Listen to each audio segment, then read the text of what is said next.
Some people say love conquers all, but my in-laws proved that prejudice can be stronger than family ties. Not that the Blackwoods ever really considered me or my son family, despite my 15-year marriage to their precious firstborn son James. I'm Catherine Blackwood, though I started life as Catherine Chen, daughter of Chinese immigrants who built a successful restaurant business in San Francisco. At 42, I found myself navigating life as a widow and single mother to my 12-year-old son William, who happens to be autistic.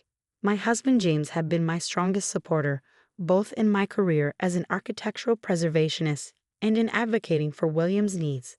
But a heart attack took him from us 2 years ago, leaving me to face his family's increasing hostility alone. The Blackwoods owned Evergreen Manor, one of the most prestigious wedding venues in New England.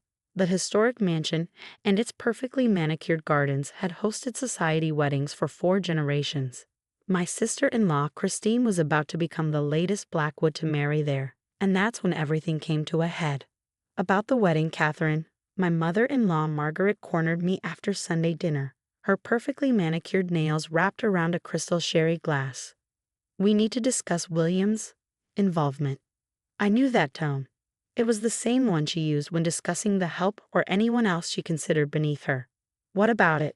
He's excited about being part of his aunt's special day." Margaret's lips thinned. "That's just it. Christine wants a perfect society wedding. All the right people will be there. We can't have any disruptions." Disruptions? I kept my voice level, though my hands clenched in my lap. "William's been doing wonderfully with his therapy. He's learned so many coping strategies."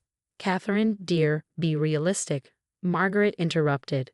"We all know William struggles with loud noises and crowds, and his behaviors, they're not appropriate for such an important event." "His behaviors?" I could hear my voice rising. "You mean his stimming, his occasional need for quiet breaks? These are part of who he is." "And that's fine," Margaret said in a tone that suggested it was anything but fine, "for family gatherings and such. But this is different. The governor's family will be there. The senator's daughter is a bridesmaid. We simply can't risk William having one of his episodes." I looked around for support, but found none. George, my father-in-law, was suddenly very interested in his paper. Even Christine, who used to spend hours playing video games with William, wouldn't meet my eyes. "James would never have allowed this," I said quietly. "James isn't here," Margaret replied, her voice sharp. "And the Blackwood reputation is more important than your grandson." "Got it." I stood up, my chair scraping against the antique hardwood floors Margaret was so proud of. "William and I won't be attending." "Don't be dramatic," Margaret sighed. "Of course you should come. William can stay with that nice special needs sitter you use sometimes." I left without another word, driving home through tears of rage and grief. William was waiting up, despite the late hour, working on his latest architectural model. My brilliant, beautiful boy who saw the world in such unique ways, who could tell you the history and design features of every major building in Boston, who'd inherited his father's gentle heart and my love of historical preservation. "Bad dinner?" he asked, noticing my expression. William might struggle with some social cues, but he'd always been tuned into my emotions.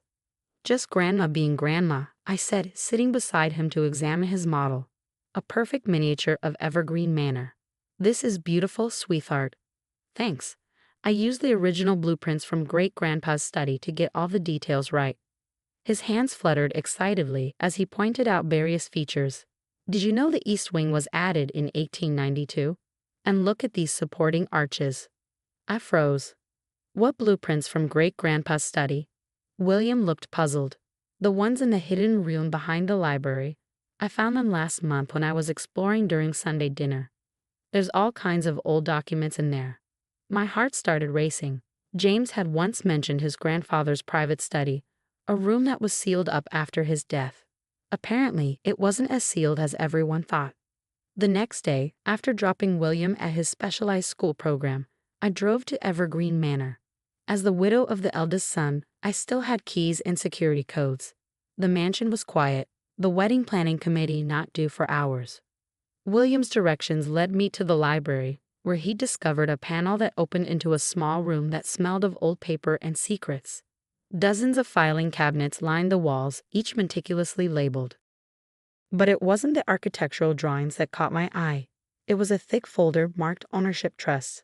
Final version. My hands trembled as I read through the documents. Edward Blackwood, James's grandfather, had been quite thorough in his estate planning. The manor wasn't owned by the Blackwood family at all. It was held in a specialized trust with very specific conditions about family unity and care for all descendants. But there was more. A sealed envelope addressed to the future guardian of the manor contained a letter that shook me to my core. Edward had an autistic brother, hidden away from society due to the prejudices of his time. The grand ballroom where society brides now danced. It was originally designed as a sensory-friendly space for his brother, with special acoustic treatments and quiet nooks. The manor was built on love and acceptance, Edward wrote. Any Blackwood who forgets that dishonors its true purpose. As I read on, a plan began forming in my mind. Margaret's precious wedding venue business operated under a special historical site license, one that depended on adhering to the trust's original terms. Terms that I now held in my hands. My phone buzzed. A text from Margaret. Wedding planner needs final headcount, assuming William won't attend. I looked around the hidden study, at the evidence of a legacy of love corrupted by prejudice and pretense. Time to restore this house to its true purpose, I whispered, thinking of my son's perfect architectural model, his deep connection to this place that should have been his heritage. Margaret had no idea what was coming. Evergreen Manor was at its most beautiful in the early morning light. I stood in the grand ballroom, watching dust motes dance in the sunbeams streaming through the original acoustically designed windows. William was right. His great-grandfather had been an architectural genius, creating spaces that were both stunning and sensory-conscious. The wedding was 3 days away, and the mansion buzzed with activity. Florists, caterers, and event staff scurried around, all under Margaret's imperious supervision. She nearly dropped her designer clipboard when she saw me. "Catherine, what are you doing here? The family brunch isn't until Sunday." "We need to talk," I interrupted. "All of us. Now." Something in my voice must have convinced her because 15 minutes later, the Blackwood family gathered in the manor's conference room. Margaret, George, Christine, and her fiancé Thomas, even Aunt Eleanor, who'd flown in from Connecticut for the wedding. I placed my laptop and a thick folder of documents on the mahogany table. "Before we begin, I'd like to play something for you." The recording was from one of William's therapy sessions 6 months ago. In it, he described his connection to Evergreen Manor, his understanding of its architectural features, his love for the quiet corners and perfect acoustics his great-grandfather had built into the design. "Turn that off," Margaret snapped. "We're not here to discuss William's fixations." "Actually, we are." I opened the folder. "Because Edward Blackwood designed this manor specifically with people like William in mind. Would anyone like to hear about Uncle Robert?" The room went silent. Even George looked startled. "Who?" Christine asked. "Your great-uncle Robert, Edward's brother. The autistic brother this manor was originally built to accommodate." I began distributing copies of Edward's letter and the trust documents. "The brother your generation was never told about because Margaret decided that part of the family history was too embarrassing." Margaret's face went pale. "Where did you get those?" "From Edward's private study, the one you sealed up after his death. Turns out you can't keep secrets from an architecturally gifted 12-year-old who notices hidden doors." The next hour was a revelation for the family. I showed them Edward's original designs, his detailed notes about acoustic treatments and sensory-friendly spaces. The grand ballroom's famous perfect acoustics weren't for wedding music. They were designed to prevent overwhelming echoes that could trigger sensory overload. But the weddings, Christine protested weakly. "The business was never supposed to be the manor's primary purpose." I finished. "The trust is very clear. Evergreen Manor was meant to be a safe haven for all Blackwood descendants, with specific provisions for supporting those with special needs." I turned to my father-in-law. "George, did you know your father left control of the trust to his eldest son's heir, not to you or Margaret?" George shook his head slowly.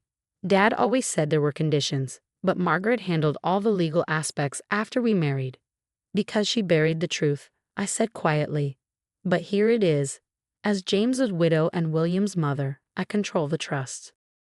And the wedding venue business operates under a special historical site license that depends on adhering to the trust's original terms."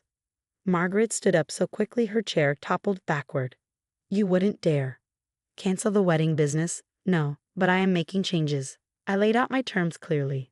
First, William not only attends the wedding, but he helps redesign the event to be sensory-friendly. His great-grandfather's original designs prove it's possible to have both elegance and accessibility. The governor's family, Margaret began, will be impressed by our commitment to inclusive celebration spaces. I cut in. Second, going forward, Evergreen Manor will operate as both a wedding venue and a special needs-friendly event space. We'll offer sensory-friendly weddings, proms for special needs schools, events that honor Edward's original vision. Christine surprised everyone by speaking up. I think it's brilliant. Thomas and I would be honored to have the first sensory-friendly society wedding. Right, honey? Thomas, whose younger sister I remembered was on the autism spectrum, nodded enthusiastically. My family would love it, and it would make incredible press.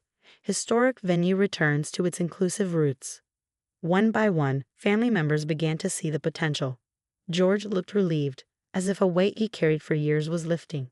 Even Aunt Eleanor shared stories about Uncle Robert that she'd heard from her mother. Margaret alone remained opposed, but her power was broken. When she threatened to contest the trust, I simply played another recording. Edward Blackwood himself talking about his brother and his hopes for the manor's future. I leave this trust in the hands of my eldest son's heir. His voice crackled through time, knowing they will understand that true nobility lies not in excluding those who are different, but in creating spaces where all can thrive. The wedding was transformed. William worked with the planners, explaining how to adjust lighting and sound levels while maintaining the elegant atmosphere. His intimate knowledge of the manor's architecture proved invaluable. The governor's wife, whose nephew was autistic, became an enthusiastic supporter of our inclusive vision. Margaret, of course, was horrified when William stemmed during the ceremony, until the governor's wife commented on how wonderful it was to see a family embracing neurodiversity so openly. After that, she limited herself to tight smiles and stiff acceptance. The changes to Evergreen Manor went far beyond one wedding. We launched a series of sensory-friendly events, partnering with special needs organizations throughout New England. The manor's unique architectural features, designed by Edward for his brother, became a selling point instead of a secret. William flourished in his new role as the manor's unofficial architectural historian. His detailed models and knowledge of the building's features impressed everyone who visited. Even Margaret, after seeing him confidently lead a tour for a historical preservation society, had to admit he brought something special to the family business. Last month, during a quiet moment in Edward's study, I found another letter, this one addressed specifically to William. To my future architect, it began. If you're reading this, you've discovered what I always knew, that different minds see beauty others miss. This house is your heritage, not because of your name, but because you understand its heart. William keeps the letter framed in his room, next to his latest architectural model. A design for a modern sensory-friendly event space inspired by his great-grandfather's work. Margaret still struggles with our new direction, but the success is undeniable. Evergreen Manor has become known as New England's premier venue for inclusive events. Our waiting list is longer than ever, and several other historic venues have consulted us about sensory-friendly renovations. Yesterday, I watched William showing a group of autistic teenagers the manor's hidden acoustic features. His hands danced with excitement as he explained the engineering principles, his audience completely engaged. In that moment, I saw Edward's vision fully realized, a space where difference isn't just accommodated, but celebrated. The portrait gallery has been updated. Alongside the stern-faced Blackwoods of the past, there's now a photo of Edward and Robert as young men, standing in front of the newly built manor. Beside it hangs a picture of William at the sensory-friendly wedding, hands fluttering joyfully as he explains the ballroom's design to fascinated guests. Below both photos, there's a quote from Edward's letter. True legacy lives not in maintaining appearances, but in creating spaces where love accepts all forms of being. James would have loved that.